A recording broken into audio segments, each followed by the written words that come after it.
ನಮಸ್ಕಾರ ಸ್ನೇಹಿತರೆ, ಇವತ್ತಿನ ಕ್ಲಾಸಸ್ನಲ್ಲಿ ಶಿಶು ಮನೋವಿಜ್ಞಾನ ಮತ್ತು ಬೋಧನಾ ಕ್ರಮ ಏನು ಟಿ ಪರೀಕ್ಷೆಯಲ್ಲಿ 2020 ಪೇಪರ್ 2 ಅಂದರೆ ಪತ್ರಿಕೆ 2ರಲ್ಲಿ ಕೇಳಿರ್ತಕ್ಕಂಥ ಸೈಕಾಲಜಿಗೆ ಸಂಬಂಧಪಟ್ಟಾಗಿರ್ತಕ್ಕಂಥ ಕ್ವಶನ್ ಹೇಳ್ತಾ ಹೋಗ್ತೀನಿ. ಇದು ನೋಡ್ಬೋದು. ಪ್ರಮುಖವಾಗಿ ನೀವೇನು ಶಾಲಾ ಶಿಕ್ಷಕರ ನೇಮಕಾತಿಗೆ ಬರ್ತಿದ್ರು, ಏನು 3 ಹಂತಗಳು ಇದಾವಲ್ಲ, PSTR ಆಗಿರ್ಬೋದು, GPSTR ಆಗಿರ್ಬೋದು ಮತ್ತು HSTR ಎಕ್ಸಾಮ್ ಆಗಿರ್ಬೋದು.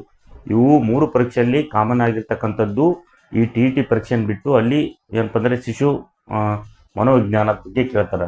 ಅದಕ್ಕೆ ಸಂಬಂಧಪಟ್ಟಿರ್ತಕ್ಕಂಥದ್ದು ಅಲ್ಲಿ ಕೂಡ ಮಲ್ಟಿಪಲ್ ಚಾಯ್ಸ್ನೂ ಕೂಡ ಕೇಳ್ತಾರೆ. ಹಾಗಾಗಿ ಇದು ಮೋಸ್ಟ್ ಇಂಪಾರ್ಟೆಂಟ್ ಆಗಿರ್ತಕ್ಕಂಥ ಏನು ಶಿಕ್ಷಕರ ನೇಮಕಾತಿಗೆ ಸಂಬಂಧಪಟ್ಟಿರ್ತಕ್ಕಂಥ ಮೇನ್ CET-ಯಲ್ಲಿ ಏನು ಓದ್ತಿದ್ರೋ ಅದು ಪ್ರಮುಖವಾಗಿರ್ತಕ್ಕಂಥ ಇವು ಕ್ವಶನ್ ಅಂತ ಹೇಳ್ಬೋದು. ರಿಪೀಟೆಡ್ ಆಗಿವೆ ಭಾಳ ಸಲ. ಹಾಗಾಗಿ ಇದನ್ನು ಗಮನದಲ್ಲಿಟ್ಕೊಂಡು ನೋಡಿ ಅಂತ ಹೇಳ್ತೀನಿ. ನೋಡ್ಬೋದು. ಹಾಗಾದರೆ ನಾನು ಇವತ್ತು 1ನೇ ಕ್ವಶನಿಂದ ನೋಡೋಣ. ಇಲ್ಲಿ ನೋಡಿ, ಮಕ್ಕಳಲ್ಲಿ ಕಂಡು ಬರ್ತಕ್ಕಂಥ ಓದುವಿಕೆ ನ್ಯೂನತೆಯನ್ನು ಹೀಗೆಂದು ಕರೀತಾರೆ. ಒಬ್ಬ ಮಗುವಿನಲ್ಲಿ ಓದಲು ಅವನಿಗೆ ಕಷ್ಟಪಡ್ತಿದ್ದಾನೆ, ಅಂದರೆ ಒಂದು ನ್ಯೂನತೆ ಇದೆ. ಹಾಗಾದರೆ ನಾವು ಇಲ್ಲಿ ಕೆಳಗೆ ಕೊಡ್ತಿರ್ತಕ್ಕಂಥ ಪದಗಳಲ್ಲಿ ಯಾವುದು ನಾವು ಅದನ್ನು ಹೆಸರು ಕರಿತೇವೆ ನ್ಯೂನತೆಯನ್ನು, ಅಂದರೆ ಓದುವಿಕೆ ನ್ಯೂನತೆ ಅನ್ನೋದಾದರೆ ಇಲ್ಲಿ ಆಪ್ಷನ್ ಎ ಡಿಸ್ಪೇಸಿಯಾ ಅಂತ ಇದೆ, option A. Option B dysgraphia ಅಂತ ಇದೆ. ಆಪ್ಷನ್ ಸಿ ಡಿಸ್ಕಾಲ್ಸಿಯಾ ಅಂತಿದೆ. Option C dyslexia. ಇಲ್ಲಿ ನೋಡ್ಬೋದು 4 ಪದಗಳು ಏನು ಸೇಮ್ ಅನ್ನು ಕಾಣ್ತೇವೆ. ಹಾಗಾಗಿ ನೀವು ಪರೀಕ್ಷೆಯಲ್ಲಿ ಗೊಂದಲವನ್ನು ಮಾಡಿಕೊಳ್ಳದೆ ಸರಿಯಾಗಿ ಉತ್ತರವನ್ನು ಹಾಕಬೇಕಾಗುತ್ತದೆ. ಇದಕ್ಕೆ ನೋಡ್ಬೋದು ನಾವು ಸರಿಯಾಗಿರ್ತಕ್ಕಂಥ ಉತ್ತರ ಯಾವುದು ಅನ್ನೋದಾದರೆ, ಸೊ ಇಲ್ಲಿ ಆಪ್ಷನ್ ಡಿ ಆಗುತ್ತೆ, ಡಿಸ್ಕ್ಲೇಸಿಯಾ ಅನ್ನೋದು. ಬಟ್ ಇಲ್ಲಿ ನೋಡಿ ಡಿಸ್ಪೇಸಿಯಾ ಕೊಟ್ಟಿದ್ದಾರೆ, ತಪ್ಪು. ಇವೆಲ್ಲ ಡಿಸ್ಕೋಗ್ರಾಫಿಯಾ ಕೂಡ ತಪ್ಪು, ಡಿಸ್ಕ್ಲಾಸಿಯಾ ಅನ್ನೋದು ಕೊಟ್ಟು ಡಿಸ್ಕ್ಲೇಸಿಯಾ ಅನ್ನೋದು ಸರಿಯಾಗಿರ್ತಕ್ಕಂಥ ಉತ್ತರ. ಅಲ್ಲಿ ಕ್ವಶನ್ ಕೇಳ್ಬೋದು, ಟಿಯಲ್ಲಿ ಕೇಳ್ಬೋದು. ಇನ್ನೇನು 2026ರಲ್ಲಿ ಏನಾದರೂ ಟಿ ಕನ್ಫರ್ಮ್ ಆದರೆ ಸೊ ಮೋಸ್ಟ್ ಇಂಪಾರ್ಟೆಂಟ್ ಆಗಿರ್ತಕ್ಕಂಥ ಕ್ವಶನ್ ಅದು. ಮತ್ತು ಮೇನ್ CET-ಯಲ್ಲಿ ಕೂಡ ಕೇಳ್ಬೋದು. MCQ ಆಧಾರಿತವಾಗಿ ಅಲ್ಲಿ ಶಿಶು ಶೈಕ್ಷಣಿಕ ಮನೋವಿಜ್ಞಾನಕ್ಕೆ ಸಂಬಂಧಪಟ್ಟಿರ್ತಕ್ಕಂಥ ಸೈಕಾಲಜಿಗೆ ಸಂಬಂಧಪಟ್ಟಿರ್ತಕ್ಕಂಥ ಕ್ವಶನ್ಗಳು ಇರ್ತವೆ. ನೆಕ್ಸ್ಟ್ ಬರೋದಾದರೆ 2ನೇ ಪ್ರಶ್ನೆ ನಾವು ನೋಡೋಣ. ಕಲಿಕೆ ಎಂದರೆ ಸ್ವಾಧೀನ ಪಡೆದುಕೊಂಡು ಆತಂಕ ಇಳಿಕೆ ಪ್ರಕ್ರಿಯೆ. ಕಲಿಕೆ ಈ ವ್ಯಾಖ್ಯಾನವನ್ನು ನೀಡಿದವರು ಯಾರು? ಹಾಗಾದರೆ ಇಲ್ಲಿ ವುಡ್ವರ್ತ್ ಅಂತಿದೆ, option A. Option B Gardner Murphy ಅಂತ ಇದೆ. ಸೊ ಆಪ್ಷನ್ ಥಾರ್ನ್ಡೈಕ್ ಅಂತ ಇದೆ. ಆಪ್ಷನ್ ಡಿ ಕ್ರೋಕ್ರೋ ಅಂತ ಇದೆ.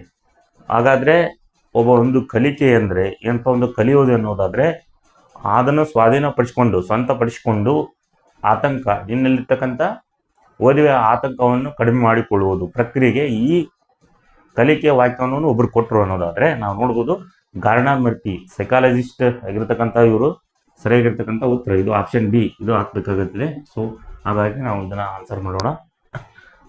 ಹಾಗಾದರೆ 3ನೇ ನಾವು ಪ್ರಶ್ನೆಯನ್ನು ನೋಡೋದಾದರೆ, ಆಟಗಳ ನಿಯಮಗಳು ಹಾಗೂ ನಡವಳಿಕೆಗಳನ್ನು ಮಕ್ಕಳ ಪರಿಣಾಮಕಾರಿಯಾಗಿ ಇವರಿಂದ ಕಲಿತಾರೆ. ಅವರೇನು ಆಟಗಳ ನಿಯಮಗಳು ಮಕ್ಕಳು ಹಾಗೂ ನಡವಳಿಕೆಗಳನ್ನು ಏನು ಅಬ್ಸರ್ವೇಷನ್ ಮಾಡ್ತಾರೋ ಮತ್ತು ಆ ಮಕ್ಕಳ ಪರಿಣಾಮಕಾರಿಯಾಗಿ ಯಾರಿಂದ ಕಲಿತಾರೆ, ಈ 4ರಲ್ಲಿ ಯಾರಿಂದ ಅತಿ ಹೆಚ್ಚು ಆಗಿರ್ತಕ್ಕಂಥ ಕಲಿತಾರೆ ಅನ್ನೋದ್ರ ಬಗ್ಗೆ ಅವ್ರು ಕೊಟ್ಟಿದ್ದಾರೆ. ಇಲ್ಲಿ ಪೋಷಕರಿಂದನ, ಸಮವಯಸ್ಕರು, ಶಿಕ್ಷಕರು ಮತ್ತು ಪಡಹುಟ್ಟಿದವರು ಅಂತ ಇದೆ. ಸೊ ಸೈಕಾಲಜಿ ಪ್ರಕಾರ ಇಲ್ಲಿ ಸಮವಯಸ್ಕರು ಅನ್ನೋದೈತೆ, ಅವರಿಂದ ಅತಿ ಹೆಚ್ಚು ಕಲಿತಾರೆ ಅನ್ನೋದು ಸರಿಯಾಗಿರ್ತಕ್ಕಂಥ ಉತ್ತರ. ಹಾಗಾಗಿ ಇಲ್ಲಿ ಆಪ್ಷನ್ ಡಿ ಹಾಕ್ಬೇಕು. ಇಲ್ಲಿ ನಿಮಗೆ ತಲೆಯಲ್ಲಿ ಬರ್ಬೋದು ಪೋಷಕರು ಅಂತ, ಸಾಮಾನ್ಯವಾಗಿ ಎಲ್ಲರಿಗೂ ಬರುತ್ತೆ. ಸೊ ಪೋಷಕರು ಅಲ್ಲ, ಶಿಕ್ಷಕರೂ ಅಲ್ಲ, ಪಡಹುಟ್ಟಿದವರಲ್ಲ, ಏನು ಅವರವ್ರಿಗೆ ಆಗಿರ್ತಕ್ಕಂಥ ಸಮವಯಸ್ಕರು ಏನಿರ್ತಾರೋ ಆ ವಯಸ್ಸಿನವರಿಂದ ಅತಿ ಹೆಚ್ಚು ನಿಯಮಗಳನ್ನು ಕಲಿತಾರೆ ಅಂತ ನಾವು ಹೇಳ್ಬೋದು. ಸೊ 4ನೇ ಪ್ರಶ್ನೆ ನೋಡೋಣ. ಪರಿಕಲ್ಪನೆ ಗಳಿಕೆಯ ಮಾದರಿಯ ಉದ್ದೇಶವು ಈ ಅಂಶವನ್ನು ಬೆಳೆಸುವುದಾಗಿದೆ. ಇಲ್ಲಿ ಆಪ್ಷನ್ ಎ ಪರಿಕಲ್ಪನೆಯ ಮೂಡಿಸುವಿಕೆ ಅನ್ನೋದಿದೆ. ಸೊ ಆಪ್ಷನ್ ಬಿ ಆಲೋಚನಾ ತಂತ್ರಗಳು ಅಂತಿದೆ. ಆಪ್ಷನ್ ಸಿ ಪರಿಕಲ್ಪನೆಯ ಸಂವರ್ಧನೆ ಅಂತಿದೆ. ಆಪ್ಷನ್ ಡಿ ಪರಿಕಲ್ಪನೆಯ ಗ್ರಹಿಕೆ ಅಂತಿದೆ. ಇದಕ್ಕೆ ಸರಿಯಾಗಿರ್ತಕ್ಕಂಥ ಉತ್ತರ ನಾವು ನೋಡ್ಬೋದು ಆಲೋಚನಾ ತಂತ್ರಗಳಿಂದ ಏನು ಪರಿಕಲ್ಪನೆ ಗಳಿಕೆಯ ಮಾದರಿಯ ಉದ್ದೇಶವು ಏನು ಉದ್ದೇಶನ ಹೊಂದಿರ್ತದೆ ಅಂದರೆ ಆಲೋಚನಾ ತಂತ್ರಗಳನ್ನು ಹೊಂದಿರುತ್ತದೆ ಅಂತ ನಾವು ಹೇಳ್ಬೋದು. ಹಾಗಾದರೆ ನಾವು 5ನೇ ಪ್ರಶ್ನೆಯನ್ನು ನೋಡೋಣ. ನೋಡಿ ಇಲ್ಲಿ 5ನೇ ಪ್ರಶ್ನೆ ನಾವು ನೋಡೋಣ. ಈ ಕೆಳಗಿನವುಗಳಲ್ಲಿ ಯಾವ ಅಂಶವು ಸಾಮಾಜಿಕ ಪರಿಸರಕ್ಕೆ ಸೇರುವುದಿಲ್ಲ? ಈ 4 ಕೊಟ್ಟಿರತಕ್ಕಂತಹ ಆಪ್ಷನ್ಗಳಲ್ಲಿ ಏನಪ್ಪ ಅಂದರೆ ಸಾಮಾಜಿಕ ಪರಿಸರಕ್ಕೆ ಏನಪ್ಪ ಅಂದರೆ ಹೊಂದಾಣಿಕೆ ಆಗುವುದಿಲ್ಲ ಅಥವಾ ಸೇರುವುದಿಲ್ಲ ಅನ್ನೋದು ಕ್ವಶನ್ನು. ನೀವು ಪ್ರಶ್ನೆ ಪತ್ರಿಕೆಯನ್ನು ಸರಿಯಾಗಿ ಅರ್ಥ ಮಾಡಿಕೊಳ್ಬೇಕಾಗುತ್ತದೆ.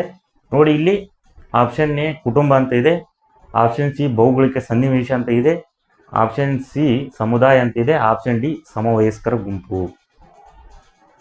ಇಲ್ಲಿ ಏನಪ್ಪ ಅಂದರೆ ಸಮಾಜ ಪರಿಸರಕ್ಕೆ ಪ್ರಮುಖವಾಗಿರ್ತಕ್ಕಂಥದ್ದು ಕುಟುಂಬ ಇರುತ್ತೆ, ಸಮುದಾಯವೂ ಇರುತ್ತೆ, ಸಮವಯಸ್ಕರ ಗುಂಪುಗಳು ಇರ್ತವೆ. ಆದರೆ ಈ ಭೌಗೋಳಿಕ ಸನ್ನಿವೇಶ ಸಪ್ರೇಟ್ ಆಗಿರುತ್ತೆ. ಹಾಗಾಗಿ ನಾವು ಸರಿಯಾಗಿರ್ತಕ್ಕಂಥ ಇದು ನಾವೇನು ಮಾಡೋದಪ್ಪ, ಬಿ ಹಾಕಬೇಕಾಗುತ್ತದೆ.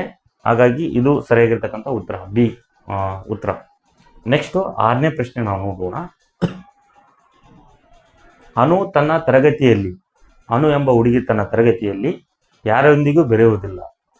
ಆಪ್ಷನ್ ಎ ಆಕೆ ಒಬ್ಬಳು ಕಾರಿನ ಅಥವಾ ಒಬ್ಬಂಟಿನ, ಆಪ್ಷನ್ ಸಿ ತಿರಸ್ಕೃತಳು, ಆಪ್ಷನ್ ಡಿ ಉಪಗುಂಪಿನ ಸದಸ್ಯರು. ಅನು ಒಬ್ಬ ತರಗತಿಯಲ್ಲಿ ಯಾರೊಂದಿಗೆ ಅವಳೇ ಬೆರೆಯುವುದಿಲ್ಲ ಅನ್ನೋದಾದರೆ ಆಕೆ ಏನಾಗಿರ್ತಾಳೆ, ಒಬ್ಬಂಟಿಯಾಗಿರ್ತಾಳೆ, ತಿರಸ್ಕೃತಳಲ್ಲ. ಅವ್ರ ಫ್ರೆಂಡ್ಸು ಏನಾದ್ರೆ ಅವರು ಬಿಟ್ಟು ಏನಾದರೆ ಅವರು ತಿರಸ್ಕೃತಳಾಗ್ತಾಳೆ.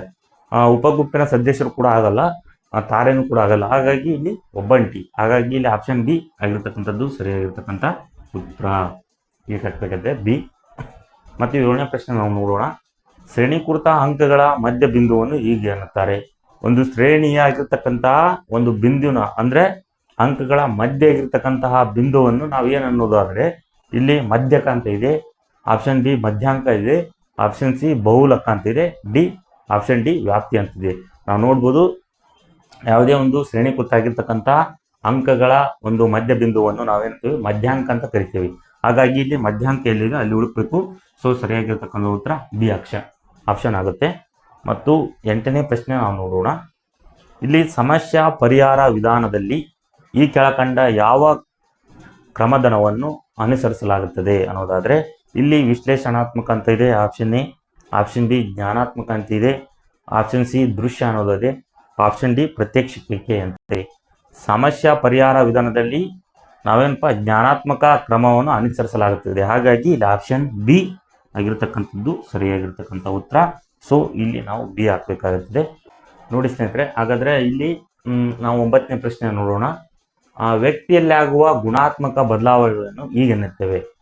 ಒಬ್ಬ ವ್ಯಕ್ತಿಯಲ್ಲಿ ಏನಪ್ಪ ಅಂದರೆ ಗುಣಾತ್ಮಕ ಬದಲಾವಣೆ ಆಕೈತಿ. ಹಾಗಾಗಿ ನಾವು ಏನಂತ ಕರಿತೇವೆ ಅನ್ನೋದು ಇಲ್ಲಿ ಆಪ್ಷನ್ ಕೊಟ್ಟಿದ್ದಾರೆ. ಬೆಳವಣಿಗೆ ಅಂತ, ಆಪ್ಷನ್ ಬಿ ವಿಕಾಸ, ಆಪ್ಷನ್ ಸಿ ಕಲಿಕೆ, ಆಪ್ಷನ್ ಡಿ ಪರಿಪಕ್ವತೆ ಅಂತ ಕೊಟ್ಟಿದ್ದಾರೆ. ನಾವು ನೋಡೋದು ಇಲ್ಲಿ ವಿಕಾಸ ಸರಿಯಾಗಿರ್ತಕ್ಕಂಥ ಉತ್ತರ ಆಗುತ್ತೆ. ಸೊ ವ್ಯಕ್ತಿಯಲ್ಲಿ ಆಗುವ ಗುಣಾತ್ಮಕ ಬದಲಾವಣೆಯನ್ನು ವಿಕಾಸ ಅಂತ ನಾವು ಕರಿತೀವಿ. ಹಾಗಾಗಿ ಇಲ್ಲಿ ಆಪ್ಷನ್ ಬಿ ಸರಿಯಾಗಿರ್ತಕ್ಕಂಥ ಉತ್ತರ ನಾವು ವಿಕಾಸ ಅಂತ ಹಾಕಬೇಕಾಗತ್ತೆ. ಮತ್ತು 10ನೇ ಪ್ರಶ್ನೆ ನಾವು ನೋಡೋಣ. ಮಗುವಿನ ವೈಯಕ್ತಿಕ ಸಾಮಾಜಿಕ ಲಕ್ಷಣಗಳನ್ನು ಅಧ್ಯಯನ ಮಾಡಿ ಗ್ರಹಿಸಲು ಸುಲಭವಾಗಿರ್ತಕ್ಕಂಥ ವಿಧಾನ ಯಾವುದು ಅನ್ನೋದಾದರೆ ಇಲ್ಲಿ ಪ್ರಾಯೋಗಿಕ ವಿಧಾನ ಅಂತಿದೆ. ಆಪ್ಷನ್ ಎ, ಆಪ್ಷನ್ ಬಿ ಸಂದರ್ಶನ, ಆಪ್ಷನ್ ಸಿ ವ್ಯಕ್ತಿ ಅಧ್ಯಯನ, ಸೊ ಆಪ್ಷನ್ ಡಿ ವೀಕ್ಷಣೆ ಅಂತ ಇದೆ. ಕ್ವಶನ್ ನೀವು ಸರಿಯಾಗಿ ಅರ್ಥ ಮಾಡ್ಕೋಬೇಕು. ಮಗುವಿನ ಒಂದು ವೈಯಕ್ತಿಕವಾಗಿರ್ತಕ್ಕಂಥ ಸಾಮಾಜಿಕ ಲಕ್ಷಣಗಳನ್ನು ಅಧ್ಯಯನ ಮಾಡಲು ಪ್ರಮುಖವಾಗಿರ್ತಕ್ಕಂಥ ಸುಲಭ ವಿಧಾನ ಯಾವುದಪ್ಪ ಅನ್ನೋದಾದರೆ ವ್ಯಕ್ತಿ ಅಧ್ಯಯನ ಮಾಡೋದು ಸಪ್ರೇಟಾಗಿ. ಹಾಗಾಗಿ ಇಲ್ಲಿ ಸಿ ಸರಿಯಾಗಿರ್ತಕ್ಕಂಥ ಉತ್ತರ ಆಗುತ್ತೆ. ಇಲ್ಲಿ ಸಿ ನಾವು ಆನ್ಸರ್ ಹಾಕಬೇಕಾಗತ್ತೆ. ನೆಕ್ಸ್ಟ್ ಬರೋದಾದರೆ 11ನೇ ಪ್ರಶ್ನೆ ನಾವು ನೋಡೋಣ. ರಾಮನು 3 ವರ್ಷದ ಮಗು ಆಗಿದ್ದಾನೆ. ಅವನು ವಿಕಾಸದ ಈ ಹಂತದಲ್ಲಿದ್ದಾನೆ. 3 ವರ್ಷದಲ್ಲಿರ್ತಕ್ಕಂಥ ರಾಮ ಅವನು ವಿಕಾಸದ ಯಾವ ಹಂತದಲ್ಲಿದ್ದಾನೆ ಅನ್ನೋದು ಪ್ರಶ್ನೆ. ಇಲ್ಲಿ ಹಸುಳಿತನ ಆಪ್ಷನ್ ಎ, ಆಪ್ಷನ್ ಬಿ ಉತ್ತರ ಬಾಲ್ಯ ಅಂತಿದೆ, ಪೂರ್ವ ಬಾಲ್ಯ ಸಿ ಪೂರ್ವ ಬಾಲ್ಯ ಅಂತಿದೆ, ಡಿ ಶೈಶವ. ನಾವು ನೋಡ್ಬೋದು ಫ್ಲೋಚಾರ್ಟ್ ಇದೆ, ಅಲ್ಲಿ ಶೈಶವ ಅಂತ ಆಗಿರ್ಬೋದು, ಉತ್ತರ ಬಾಲ್ಯ, ಪೂರ್ವ ಬಾಲ್ಯ ಇಷ್ಟಿಷ್ಟು ವರ್ಷ ಅಂತ ಕೊಟ್ಟಿದ್ದಾರೆ ಸೈಕಾಲಜಿ ಇದರಲ್ಲಿ ಅಧ್ಯಯನದಲ್ಲಿ. ಹಾಗಾಗಿ ನಾವು ನೋಡ್ಬೋದು 3 ವರ್ಷದ ಮಗುವಿಗೆ ನಾವೇನಂತ ಕರಿತೀವಪ್ಪ, ಪೂರ್ವ ಬಾಲ್ಯ ಅಂತ ಕರಿತೀವಿ. ಹಾಗಾಗಿ ಆಪ್ಷನ್ ಸಿ ಸರಿಯಾಗಿರ್ತಕ್ಕಂಥ ಉತ್ತರ. ಸೊ ಇದನ್ನು ಸರಿಯಾಗಿರೋ ಉತ್ತರ ಹಾಕ್ಬೇಕು ನಾವು, ಪೂರ್ವ ಬಾಲ್ಯ. 12ನೇ ಪ್ರಶ್ನೆ ನಾವು ನೋಡೋಣ. ಕಾಲಾಂತರಗಳ ನಡುವೆ ಅಲ್ಪಾವಧಿಯ ಅಧ್ಯಯನ ಅವಧಿಗಳನ್ನು ಈ ಸ್ಮೃತಿಗೆ ಸಹಾಯಕವಾಗಿದೆ.